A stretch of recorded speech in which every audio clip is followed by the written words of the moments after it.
मेरा नाम आज़ाद है, मुझे आप आज़ादी के साथ ही लड़ने दो, तो उस पर स्वीकार नहीं हुआ तो बात खत्म हो। सदन से वर्कआउट नहीं करें, क्योंकि हम भेड़ नहीं है किसी के पीछे पीछे जाएंगे। हम बहुत सारे करोड़ों लोगों की उम्मीद है। क्या पार्लियामेंट 16 के डायलॉग सुनाने के लिए? आज़ाद समाज पार्टी के अध्यक्ष, पहली बार के सांसद चंद्रशेखर आज़ाद आज हमारे साथ मौजूद हैं। धन्यवाद चंद्रशेखर जी, आपका स्वागत है। धन्यवाद। 2017 के सहारनपुर आंदोलन से सुर्खियों में आने वाले चंद्रशेखर सहारनपुर के छुटमुलपुर गांव से आते हैं।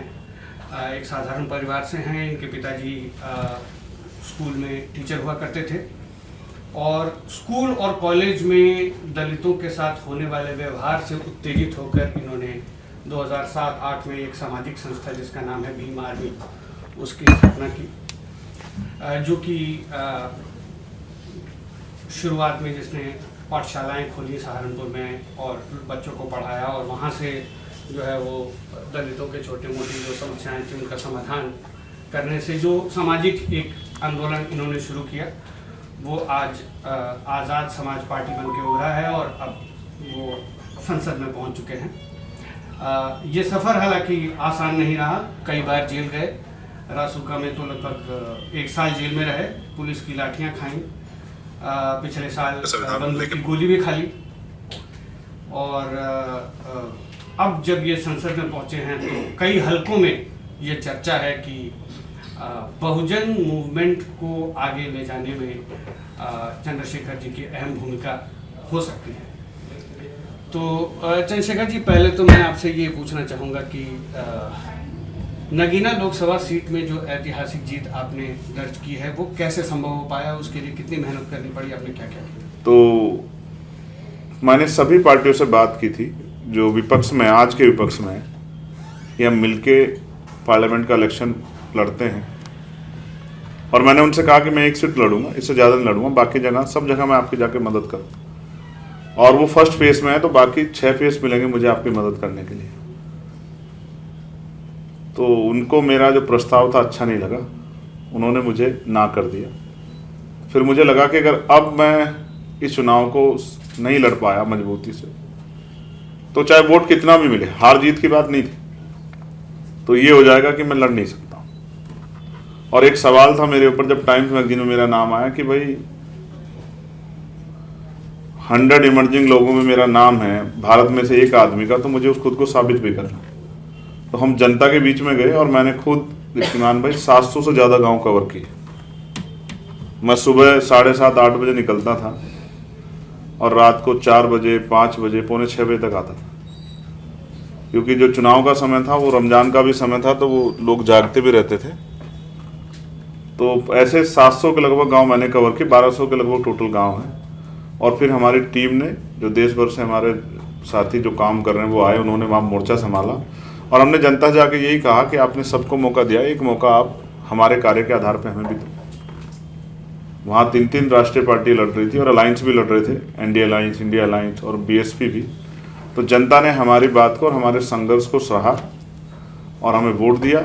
और क्योंकि चुनाव लड़ने में भारतीय राजनीति में आज बहुत पैसों की ज़रूरत है, लोकतंत्र भारत का महंगा हो गया है, तो हम 1 वोट और 1 नोट, मान्यवर काशीराम साहब का जो फॉर्मूला है उसके आधार पर लड़े। गाँव में जाते थे केतली लेके और लोगों से अपील करते थे कि हमारे चुनाव निशान में वो जो अगर वोट देना चाहते तो नोट भी दें। तो हमारे तेल का खर्चा वहाँ से निकलता था, खूब पैसे भी इकट्ठे हो जाते थे कि पूरे दिन का तेल का खर्चा निकल जाता था। लेकिन जब इलेक्शन अनाउंस हुआ तो वो भी बंद हो गया कि आप ऑनलाइन पैसे तो ले सकते हैं लेकिन कैश नहीं ले सकते, तो वो भी बंद हो गया, तो नुकसान भी हुआ। लेकिन फिर भी देश भर से जो हमारे भीम आर्मी आज़ाद समाज पार्टी के साथी, उन्होंने थोड़े थोड़े पैसे जुटा के मुझे चुनाव लड़ाया। और जब 4 तारीख को परिणाम आया तो, लेकिन चुनाव के जिस दिन चुनाव वोट पड़ गए थे, दूसरे दिन बाद हमने जब पूरा रिसर्च किया तो हमें ये आइडिया था।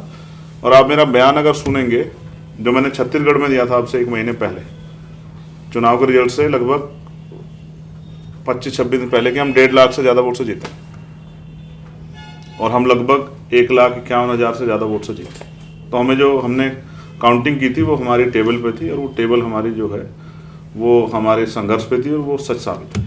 तो इस तरह से हम लोग नगीना का चुनाव जीते। आपने बताया कि गठबंधन के लिए आपने इंडिया ब्लॉक से बातचीत की, लेकिन वो एक सीट देने को भी आपको राजी नहीं थे।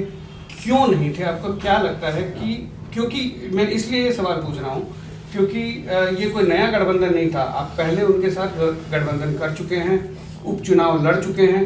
रामपुर का, खटौली का जो सारा उपचुनाव था वो सपा, आरएलडी और आज़ाद समाज पार्टी ने साथ में वो लड़ा था और आपने सपोर्ट किया था। खटौली की विधानसभा वो जीते भी थे। नगर पंचायत चुनाव भी हम लोग मिलकर लड़े। नगर पंचायत चुनाव भी आप लोग मिलकर लड़े। तो फिर जब लोकसभा का चुनाव आया तो क्यों आपको लगता है कि ये पार्टियां आपके साथ गठबंधन नहीं करना चाहती थी?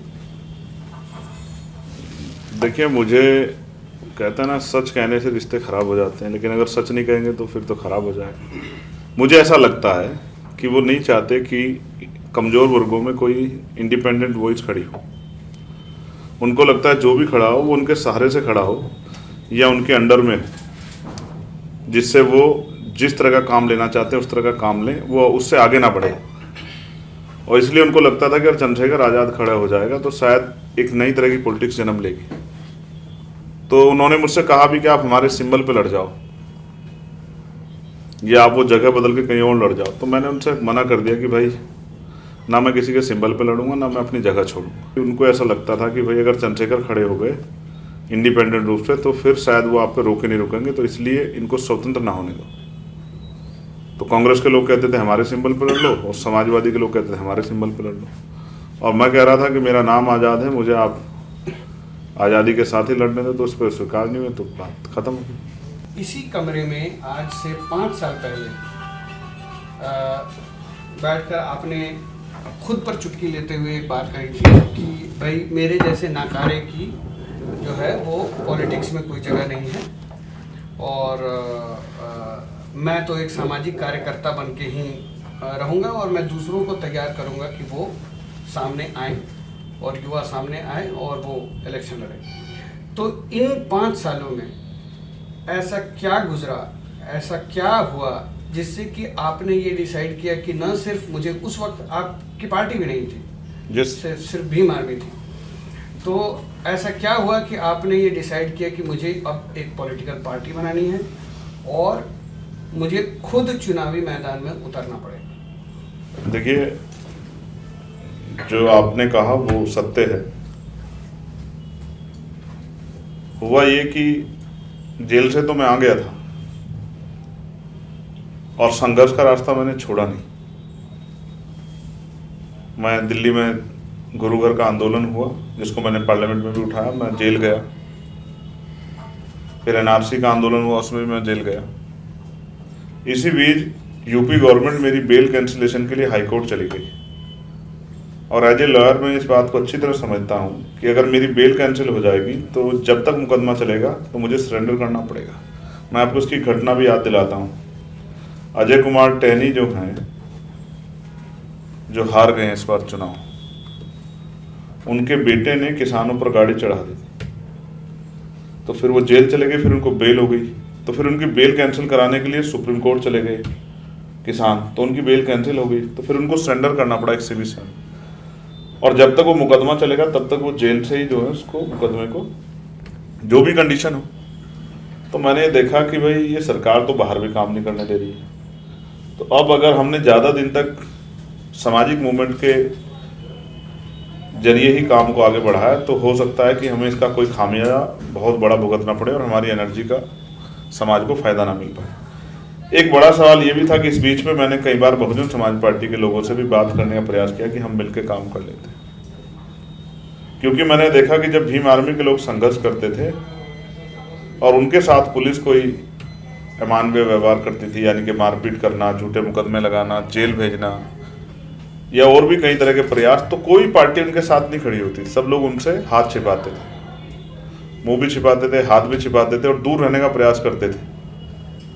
तब मुझे लगा कि जब सारे संघर्ष हमें ही करने हैं तो क्यों ना लोगों से बात की जाए जो लोग काम कर रहे हैं, कि चलो अब जब सड़कों का संघर्ष हमें करना है तो सदन में भी उन लोगों को मौका मिलना चाहिए जो संघर्ष कर रहे हैं। तो इसलिए बाबा साहब अम्बेडकर की उस बात को याद करते हुए कि रानी का बेटा ही राजा नहीं बनेगा, जो राजा वो बनेगा जो बैलेट से तैयार होगा, जिसको जनता वोट देगी। तो फिर 2020 में, क्योंकि आपको अगर याद हो, जब मैं एनआरसी में गिरफ्तार हुआ तो पुलिस ने मेरे ऊपर एलिगेशन ये लगाया कि उन्होंने भड़काऊ भाषण दिया, और मैंने कोई भड़काऊ भाषण दिया, मैंने सिर्फ संविधान की प्रिम्बल पढ़ी थी जामा मस्जिद पर। फिर मुझे लगा कि अब इससे बुरा क्या होगा कि आप कोई अपराध भी ना करो और पुलिस आपको उठा के जेल में डालती रहे। तो मैंने सोचा कि राजनीति में आने के बाद शायद जो है इस तरह की प्रक्रिया रुक जाए, रुकी भी। तो इसलिए हमने अपने साथियों से विचार किया, तो राजनीतिक दल बनाया, और राजनीतिक दल के जरिए, क्योंकि जो समस्या हम हल करना चाहते हैं वो बिना ताकत के नहीं हो सकती, ताकत सत्ता में है। तो जब हम चुनावी लड़ेंगे तो सत्ता में कैसे आएंगे, जब सत्ता में नहीं आएंगे तो लोगों का भला कैसे करेंगे। अभी हम जैसे किसी के साथ जुल्म हुआ, अन्याय हुआ, तो उसकी जाके मदद करते हैं, लेकिन अगर हम सत्ता में आ जाते हैं तो हम इन जुल्म को रोक सकते हैं। आपने मेरे पास दो सवाल है। एक तो पिछले हफ्ते मैंने नोटिस किया है, एक बार पूरा ऑपोजिशन ने वॉकआउट किया था, आप खुद अकेले बैठ रहे थे। आप क्या है, कौन सा साइड में है, वो इश्यू बेस्ड है, तो आप ऐसे मौका आएगा कि आप बीजेपी को भी सपोर्ट करेंगे? देखिए, काशीराम साहब कहते हैं जिनसे संघर्ष होता है उनसे समझौता नहीं होता, और जिनसे समझौता उनसे संघर्ष नहीं होता। मैं आज आपको बहुत इम्पोर्टेंट बात बताऊंगा, शायद आपकी यहाँ छपने के बाद उस पर कुछ प्रतिक्रिया आए, लेकिन तब तीर निकल चुका होगा।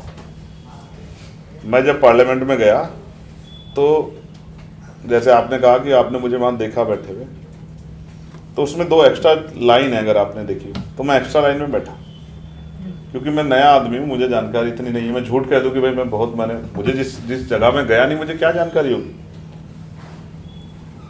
तो मैंने सोचा कि ये जो साथी हमारे हैं, जो विपक्ष अपने आप को कह रहे हैं, तो ये मुझसे कहेंगे कि भाई आप भी हमारे साथ आके बैठे, आप भी हमारे साथी हो, आप भी भाजपा के खिलाफ लड़ रहे हो, हम भी लड़ रहे हैं, चलो ठीक है, चुनाव खत्म हो गया, अब हम साथ मिलकर काम करते हैं। लेकिन 3 दिन वहाँ बैठे रहने के बाद ही मैंने महसूस किया कि इस बात की किसी को फर्क नहीं पड़ रही कि चंद्रशेखर वहाँ बैठे। फिर स्पीकर का इलेक्शन था, तो मुझे कांग्रेस के एक बड़े नेता का फोन आया कि आपको स्पीकर के इलेक्शन में हमारी मदद करनी। तो मैंने ठीक है, मगर आप पहले एक बार मुझसे बैठ के बात कर लेना, मैं चाहूँगा कि सुबह आप मेरे साथ बैठे।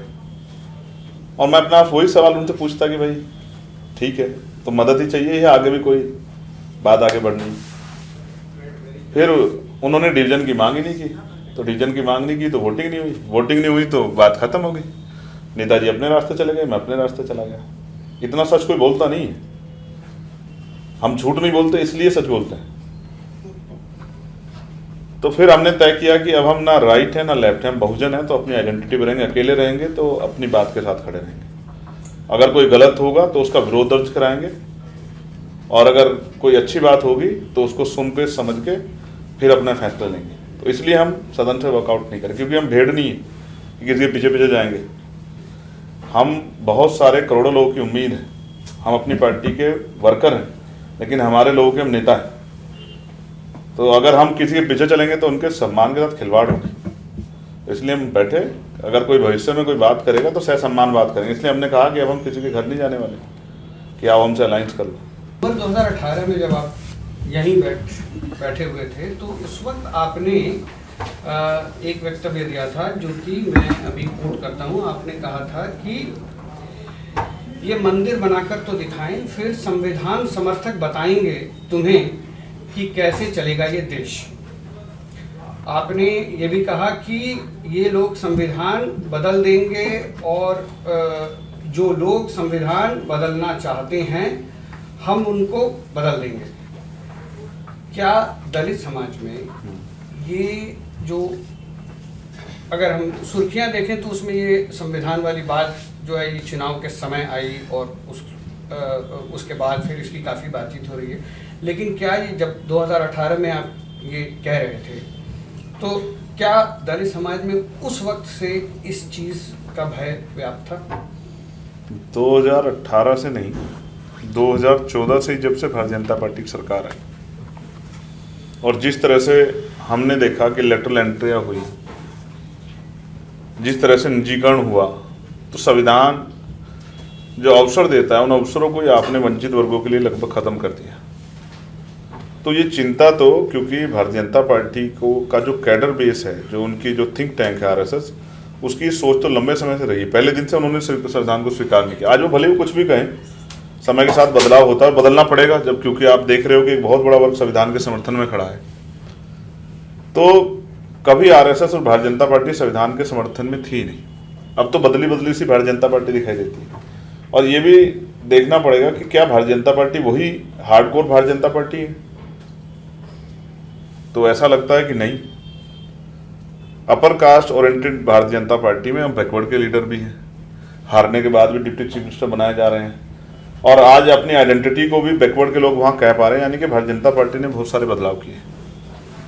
तो इसलिए मेरा ये मानना है कि ये भय तो भारतीय जनता पार्टी के शासन में, सत्ता में आने से ही बन गया था, और यही भय था जिसकी वजह से 2019 का अलायंस हुआ उत्तर प्रदेश में।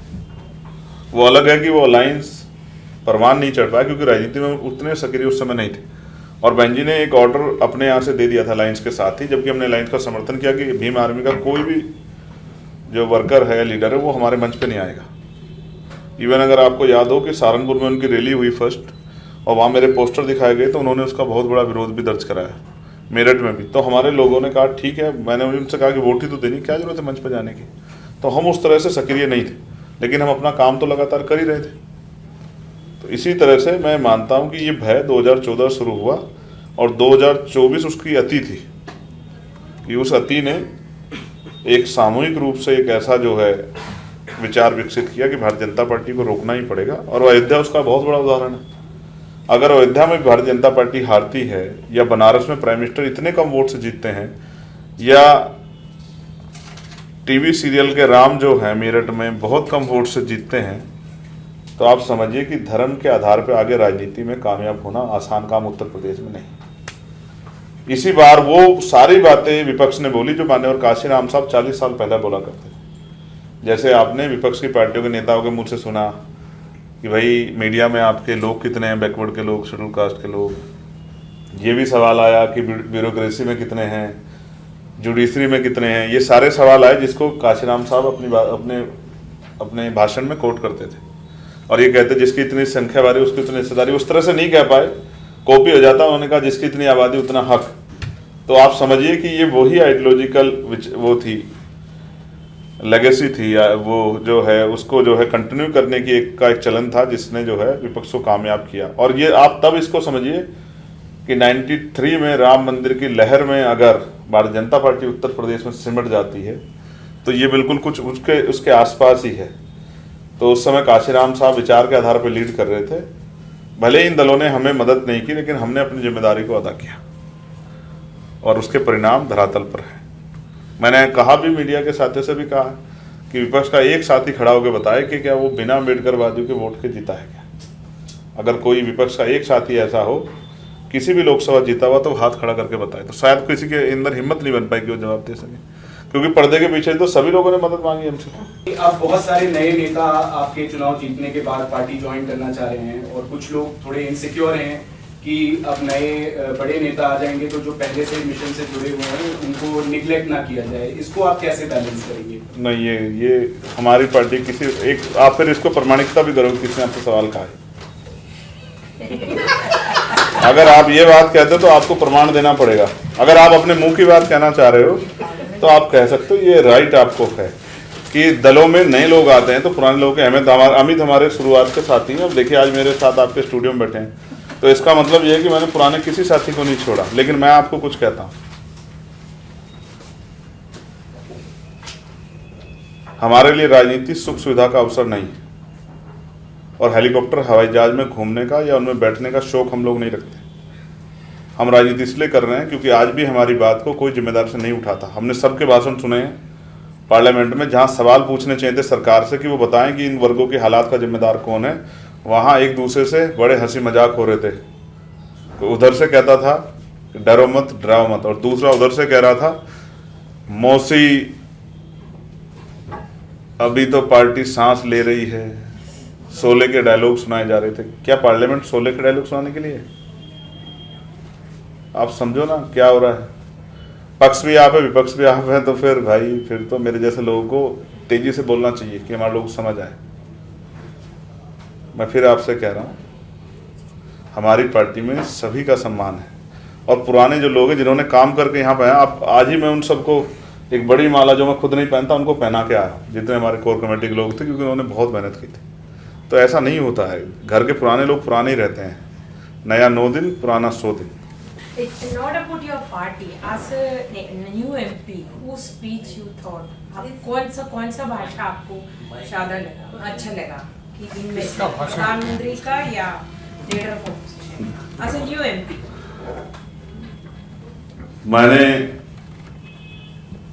दोनों के भाषण को सुना।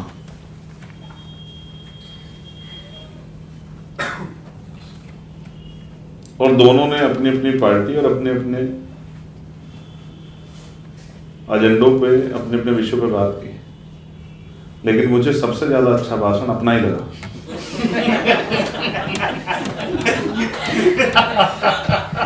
क्योंकि जब मैंने बाद में आके सुना तो as a first time MP you felt. मैंने अपने बहुत सारे मुद्दों को बहुत कम समय में रखा और मैंने कोशिश की कि कोई हंसी मजाक ना हो, कि वहाँ बुनियादी मुद्दों पे बात हो, क्योंकि वही एक पटल है जिस पे भाजपा जवाब देती है और कहीं नहीं देती जवाब। प्राइम मिनिस्टर ने जितने इंटरव्यू चुनाव से पहले उस चुनाव के बीच में किए, शायद ही 10 साल में किए, और ऐसा लगता है जैसे वो सफाई दे रहे हो कि वो संविधान से, आरक्षण से, कमजोर लोगों से बड़ा प्रेम करते हैं। तो इसलिए मुझे अपना भाषण बहुत अच्छा लगा और मैं इस बात पर खुश हूँ, जो कमी है उसको दूर करूँगा। लास्ट सवाल, उसके बाद हम ये ख़त्म करेंगे। कांशीराम कई बार जो है वो भी चुटकी लेकर और कई बार गर्व से भी कहते थे कि हाँ मैं अवसरवादी हूँ, और मैं अवसरवादी इसलिए हूँ क्योंकि मेरे लोगों को अवसर नहीं मिला है, और उसको लेकर उन्होंने ऐसी कोई पार्टी नहीं थी जिसके साथ गठबंधन नहीं किया। सपा हो, भाजपा हो, कांग्रेस हो, इसके साथ गठबंधन करके उसकी सरकार गिराई, उसके साथ गठबंधन करके इसकी सरकार गिराई, उन्होंने सारे गठबंधन किए। क्या भविष्य में अपने बहुजन समाज के हित के लिए आपको लगे कि मुझे भाजपा से समझौता करना है तो आप करेंगे? तो फिर मैं वही जवाब दूंगा जो मैंने मीडिया के साथी को दिया था कि अगर वो मुझे प्राइम मिनिस्टर भी बनाएंगे तो भी मैं उनके साथ नहीं जाऊंगा, क्योंकि मैं समझता हूं वो पद देते हैं, पावर नहीं देते, और जब पावर आपके पास नहीं होगी तो आप अपने लोगों का कोई भला नहीं कर सकते। व्यक्तिगत अगर मुझे अपने बारे में सोचना है और मैं अपने लिए कुछ चाहता हूं, मेरी कुछ इच्छा और मैं इस वजह से कहीं जाना चाहता हूं, तो ये बुरा है। फिर मैं अपने लोगों के साथ बहुत बड़ा धोखा करूंगा और मैं वो धोखा करने के लिए राजनीति नहीं करता हूं। अगर भाजपा इतनी अच्छी होती तो इस बार जनता उनको सबक नहीं सिखाती।